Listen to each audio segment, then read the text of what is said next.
Então, uma coisa que muitas pessoas vêm perguntando para mim é com relação à reencarnação. Então, vou falar um pouquinho sobre a reencarnação e por que é importante nós entendermos a reencarnação. E vale a pena frisar que reencarnação não é um dogma religioso e nem um dogma filosófico. Ele é científico, ele é também uma lei natural, é uma lei biológica. E já vamos comentar disso, pois já temos evidências científicas da reencarnação. Então, com relação à reencarnação, existem muitas pesquisas feitas pelo Dr. Ian Stevenson, que eu já mostrei em outros livros, né?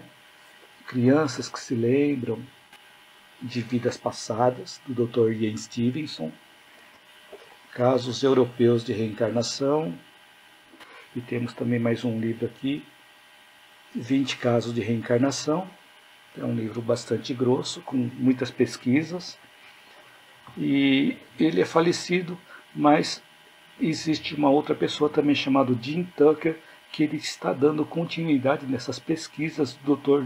Ian Stevenson. Então, existem muitas pesquisas sendo feitas, que foram feitas também, por exemplo, o Dr. Hernani Guimarães Andrade, Reencarnação no Brasil, também muitas pesquisas realizadas.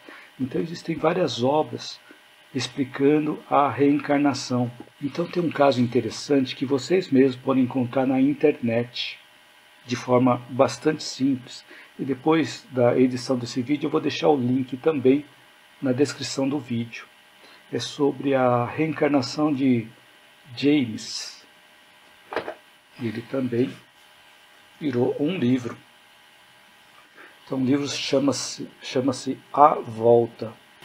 Então é uma história real da reencarnação de James Huston. Ele reencarnou e nessa encarnação ele se chama James Leninger. Então eu vou deixar esse vídeo também, caso vocês queiram procurar depois no YouTube, chama-se A Reencarnação de James Huston, como James Leninger. Nesse livro e também nesse documentário, mostra que o James, ele desde criança, né, que ele nasceu em Louisiana, lá nos Estados Unidos, desde criança ele afirmava que ele era a reencarnação de James Huston, um piloto de avião que morreu na Segunda Guerra Mundial. E com 2 anos de idade, ele ganhou o primeiro avião de brinquedo. E a família ficou muito surpreendida com o interesse que ele tinha, ainda mesmo nessa idade, com um conhecimento que ninguém sabia de onde ele tinha tirado. Então os aviões começaram a ser uma fissura na vida do garoto. E até tinha sonhos de que era piloto e morria durante a queda. Então os pais decidiram levar o menino até um museu de avião lá no Texas. E com 5 anos de idade ele desenhava modelos e se auto-intitulava James III. Então ele sabia detalhadamente descrever o avião e também ele explicava como que ele morreu, o avião que ele pilotava, o navio, o porta-aviões na qual ele decolou o avião dele. E um ponto interessante que ele indicou exatamente aonde o avião dele foi atingido na Segunda Guerra, que provocou a queda dele, a queda do avião, que levou à morte dele. Então é bastante interessante que depois os pais foram fazer pesquisa de tudo o que o menino falava e foram descobrindo que era tudo verdade. E um ponto interessante também que ele comentou de uma irmã que ele tinha, e descobriram que a irmã que ele tinha ainda estava viva. E ele teve a oportunidade, o menino teve a oportunidade de visitar essa irmã. Aquela senhora não sabia muito bem o que pensar a aquele respeito. Até que o menino falou assim: você se lembra daquela foto, do desenho que a nossa mãe fez de nós e que você guardava em tal lugar na casa? E foi nesse momento que ela percebeu que aquela informação só ela e o irmão dela sabiam. E ela realmente confirmou que aquilo era verdade e trouxe o desenho daquelas crianças. Então assim, existem muitas outras evidências, até apresentadas no próprio vídeo, apresentadas no próprio livro que eu comentei, A Volta, onde ele descreve com detalhes a reencarnação anterior dele. E tem um filme também que passou em alguns canais de TV chamado Minha Vida na Outra Vida. Não sei se vocês tiveram a oportunidade de assistir esse filme. Então conta a história de Jane Cockell, que é uma mulher que nasceu lá nos Estados Unidos. Ela frequentemente desenhava igrejas, da época que ela frequentava uma igreja em um outro país. Depois de ela perceber que tinha alguns sonhos, fazia desenhos, ela mostrou para a mãe esses desenhos, depois de adulta, né? E a mãe foi buscar os desenhos que aquela mulher tinha feito quando era criança e mostrando aqueles desenhos de criança e os desenhos de adulto, identificaram que ela estava falando da mesma coisa, estava desenhando a mesma igreja. Depois foram descobrir que aquela igreja ficava localizada em uma cidade na Irlanda, lá na década de 30, na qual ela viveu. Então assim ela e o marido fizeram uma viagem para aquela localidade e começaram a descobrir aqueles locais em que ela sabia exatamente onde eram as ruas, onde estavam as coisas. E, inclusive conseguiu encontrar a maioria dos filhos dela, a maioria dos filhos que ela tinha tido na encarnação anterior.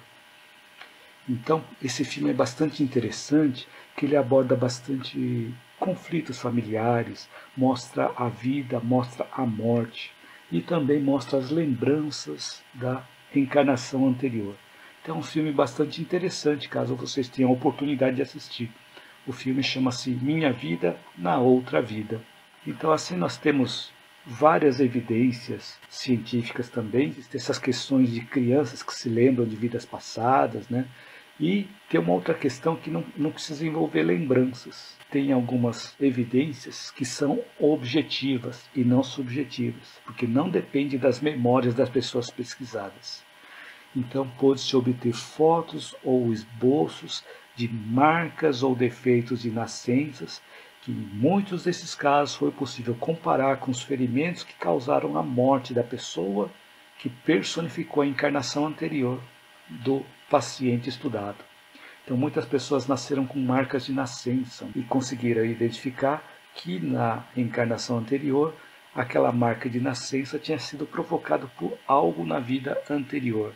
Então isso foi feito através de relatos médicos e relatos geralmente necroscópicos, através de autópsia. Então por que eu estou comentando tudo isso, a questão da reencarnação, que não é dogma religioso e nem dogma filosófico? É que quando nós compreendemos a reencarnação, que a ciência chama de palingenesia, ou seja, nascer de novo, nascer novamente. E nós encontramos esses termos também na própria Bíblia, nascer de novo. A própria Bíblia fala sobre encarnação, reencarnação, mas com outras palavras. Então, quando nós compreendermos verdadeiramente a reencarnação, não significa que nós vamos deixar de sofrer, mas nós vamos ter entendimentos do mundo que vão permitir transformar aquele sofrimento em um significado. E quando nós encontramos um significado no sofrimento, nós deixamos de sofrer, segundo Viktor Frankl.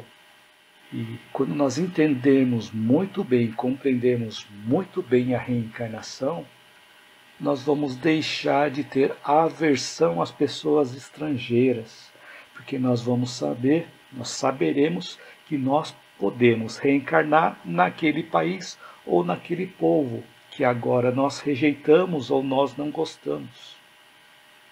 E quando nós entendemos a reencarnação, o racismo também não vai ter suporte nenhum, porque nós vamos entender que nós podemos reencarnar naquela outra filosofia. E também a superioridade sexual vai deixar de existir, porque nós sabemos que nós podemos reencarnar tanto homem quanto mulher, de acordo com as nossas necessidades evolutivas.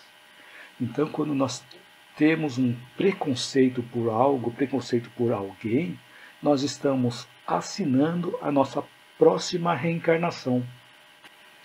E quando nós compreendemos muito bem essa questão da reencarnação, a própria ecologia vai ser privilegiada também, porque nós sabemos que podemos voltar amanhã a povoar esse planeta. Então, quanto mais nós preservarmos este planeta, melhor ele vai estar quando nós voltarmos.